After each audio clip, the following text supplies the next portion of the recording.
I speak on myths. Now, when people ask me, what do you do actually? What does the chief belief officer do? I say, basically, I get paid for doing nothing. So I don't have a job description. I don't have a KRA. I don't have a KPI, but I have a salary slip. Yeah.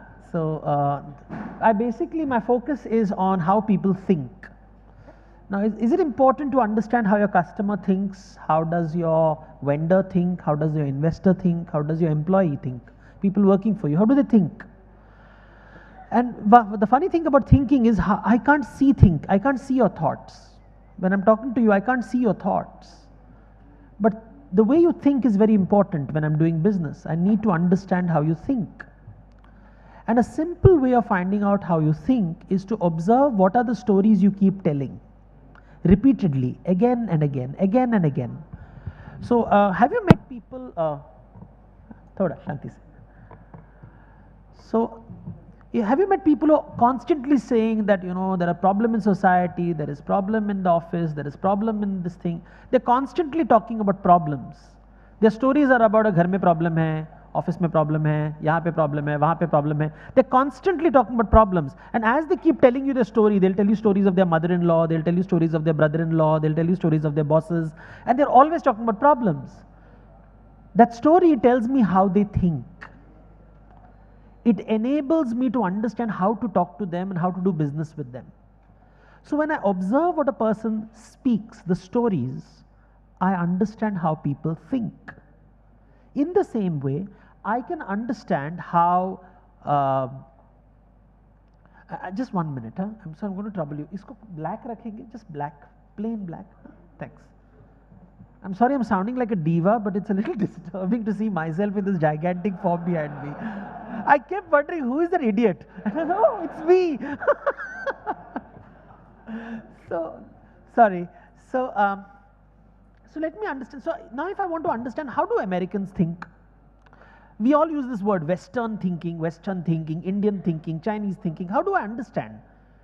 I can't see Chinese thought. I can't see Indian thought. I can't see it. Thought is intangible. अगर हिंदी में बोलना है तो thought is निर्गुण होता है, दिखाई नहीं देता. How do I understand thinking? So I observed something very peculiar, and just look at it. And let's see whether you can decode it. Look at this. If the Queen of England or the President of America calls you for dinner, he's most probably going to give you food in this form. It's a formal dinner. So you have got a cutlery in front of you, and looking at the cutlery, you can say it's a 4-course meal. Because there are 4 pieces of vessels. All planned, very clear. Soup, starter, main course, dessert. You have to begin with the instruments on the extreme and go slowly inside. It's all very well organized, systematic, sequential. And everybody in the room will eat exactly the same dish. At best, you can add a little bit of salt and pepper. That's it. This is a classical Western meal. Then comes the Indian meal. This is an Indian meal. Now observe the difference between this and this. All food is served simultaneously. The sweet, the sour, the main course, dessert, everything is together.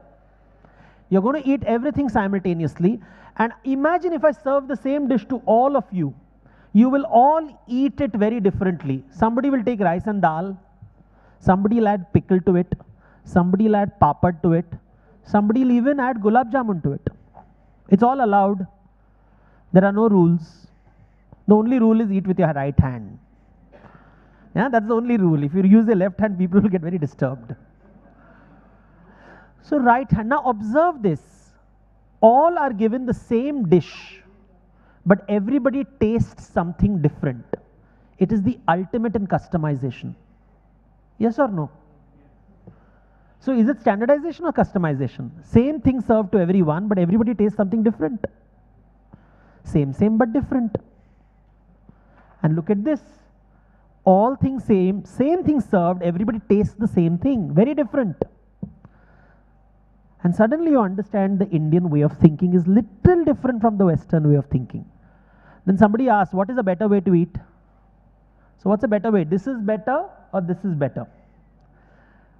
Or which is more rational? Now, rational food should be hygienic, food should be nutritious, food should be tasty, that everybody in the world will agree. But how, what is the proper way to serve food? This or this? And you ask a European, he'll say this is the right way, and he'll give you scientific reasons why this is better. You ask an Indian, and he'll give you scientific reasons why this is better. So best way to solve this problem is call a Chinese person. Because he's impartial, he will decide what is right. And you know what the Chinese person will say? Chinese person will say that it is very bad manners to serve food with weapons on the table. You can't keep a knife and a fork with which you can hurt somebody. And a good host cuts vegetables and meat in small sizes so you can pick it easily. You don't need to cut it on the table or impale it. So as far as Chinese is concerned, this is very barbaric. The Chinese will look at this and say, this is also barbaric. You should not use your fingers while eating. You should use chopsticks. And this is the right way to eat food. 3 different cultures have 3 different ways of eating food. None of them are rational. We would like to believe, look at this, different ways of thinking. Now, which is better, who knows, but different ways of thinking. Which is the right way? Now, if you understand this, this reveals to me, I don't know if it reveals to you, but reveals to me that different cultures think differently. We approach the same problem very differently. This is a Chinese approach, this is an Indian approach, this is a European approach or a Western approach. Each one has value. Each one is different. But when I go to management schools, and what little exposure I have of management, I don't have much exposure, but I do know something. If I take the names of the top guys who write on management, usually I get names of men, very few women. And most of them are from Europe and America. So Peter Drucker, Stephen Covey, Philip Kotler, men, European, American. In which form did they eat food from childhood? This way, or this way? Most probably the first one, right? Do you think it impacts the way they approach management? Because I think their thinking is sequential, planning, sequencing, orderly. They can't think, for them this is chaos. Completely disorganized, this is not the right way to eat. And this is strange, exotic, far away. The way you think. So I started asking myself a question, a very fundamental question. If Indians were to write management books, and many Indians do write, but I do see that they use the Western template. This is my view, personal view, of course. I said, how would Indians approach this? Would they have a slightly different approach? When I read Chinese books, like we don't have access to many, unfortunately, because it's written in Chinese and very few are written in English. You read Sun Tzu and the Art of War. It's a very particular way of writing. It's a very nice, it's very different from the European way. The Sun Tzu and the Art of War, if you read, or if you read the Bushido Code, they're very, very different ways of writing. So I asked, what is the Indian way of writing? And I said, okay, let me look at Indian stories. And I came up with an idea. So I'm going to share this idea with you and let's see whether it makes sense in your business. Okay? So this is the first thing. The idea begins with this, Swarg. What is Swarg? Swarg is heaven. So let us understand, what did our ancestors think was heaven? So all our ancestors, what I'm telling you is at least conservatively 2000 years old. What is Swarg? Swarg is a place where there is a cow called Kamadhenu. Observe it carefully, listen to the story carefully. Swarg is a place where there is a cow called Kamadhenu. Ask the cow anything, it will give you anything. It will give you whatever you want. There's a tree called Kalpataru. Ask for anything and you will get it. Wish fulfilling tree. There is a jewel called Chintamani. Ask for anything and your wish will be fulfilled. There is a vessel called Akshay Patra. It is overflowing with grain and gold. Look at it carefully, all of you financial advisors. From a financial point of view, what can you see over here? What is heaven? Infinite return with no investment. See, 2000 years ago, they said this is heaven. Kaam nahi karne ka, paisa banane ka. We all have that idea ना, एक दिन retire करूंगा और पैसे में आराम से मस्त से जीऊंगा. That is heaven. Look at this, they're just saying it in a very poetic way, but what they're saying is, I don't want to work, but I want the rewards of work. That is heaven. इसी को स्वर्ग कहते हैं.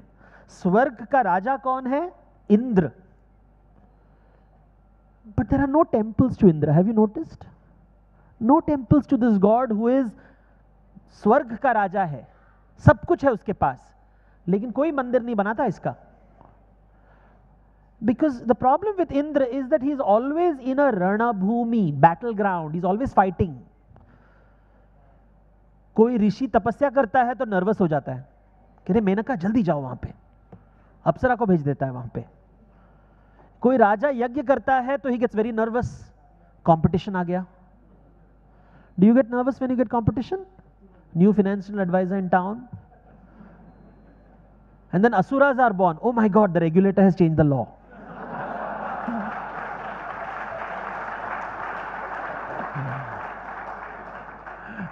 दर्द की आवाज आ गई. There it comes and suddenly रणभूमि, always fighting, तलवार लेके झगड़ा करने के लिए तैयार हो सब लोग, जब मोर्चा लेंगे ये करेंगे, always fighting, रणभूमि. Indra is also described as a very insecure god. If you see the serials, those funny serials, they will always say, and I find them very funny because they're always wearing satin and silk and very funny clothes. But Indra का सिंहासन हमेशा डगमगाता है. What does it mean? It's a poetry. It means the man who has everything is always insecure. Sound funny, na? उसके पास कल्पतरु है, कामधेनु है, Chintamani. He should be relaxed. He has $1 billion business, but डगमगा रहा है. Nervous, terrified. What is he afraid of? Why is he so? Lakshmi भाग जाएगी. Lakshmi is what? Lakshmi is the goddess of wealth. What does it mean? Lakshmi is, for me, it could be an investor. Investor will run away. They will withdraw their money and go away. Talent. People who work for me will run away and join another company. Consumers, customers, they will stop buying my product. They'll use somebody else's services. That is Lakshmi at a very fundamental level. Lakshmi भाग जाएगी क्योंकि लक्ष्मी तो है Chanchala. Chanchala means restless, whimsical. You never know where she's going. In Bengali, there's a phrase for Lakshmi. It's called Lokhitera, cockeyed goddess. You know why? You think the contract is coming to you and it goes to the scoundrel in the next office. होता है ना? You think अब भी sign हो जाएगा contract and it doesn't happen. And that's Lakshmi.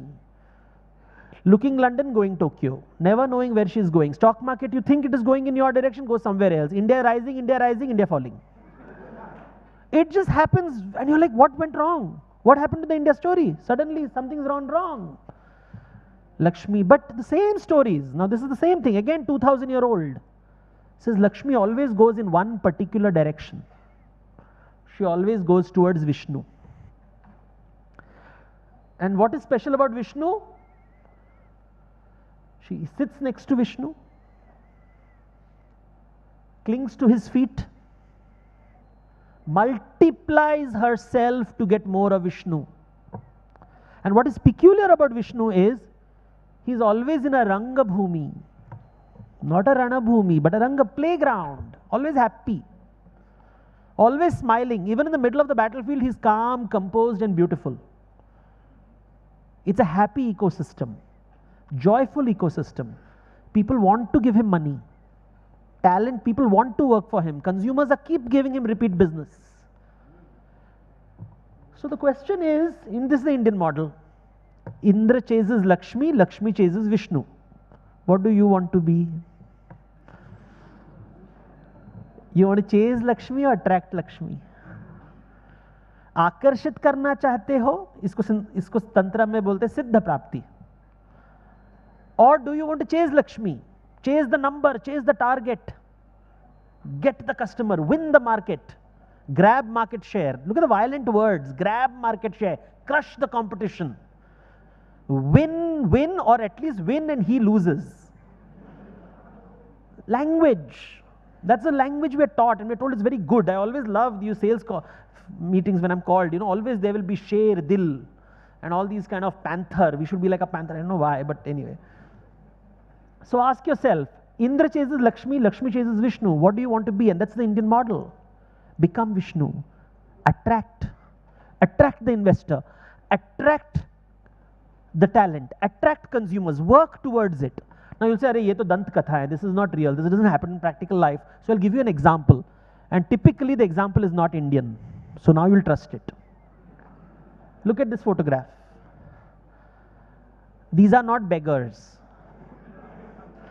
These are customers outside an Apple store in New York before the iPad launch.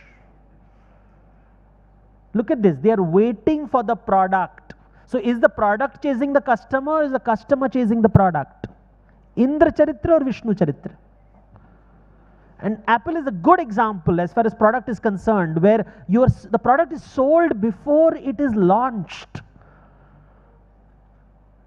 Something they must be doing right. No, something must be there. Look at that iPad, iPhone. It's just outstanding. Something must be right about that product. Something he's doing. Can I develop that skill? Can we turn it into this, of course, a product service sector? Can we bring it in the service sector? Now, in every country, if you go to Jaipur, they will say, "Arey, wahan ki jalebi khao." You go to this place, they will say, "You should buy food in that shop." Those are the Vishnu Charitra. Because the product is so good, it's being recommended by people. But we don't think like that. Because we're not taught in management. We're not aware of these ideas.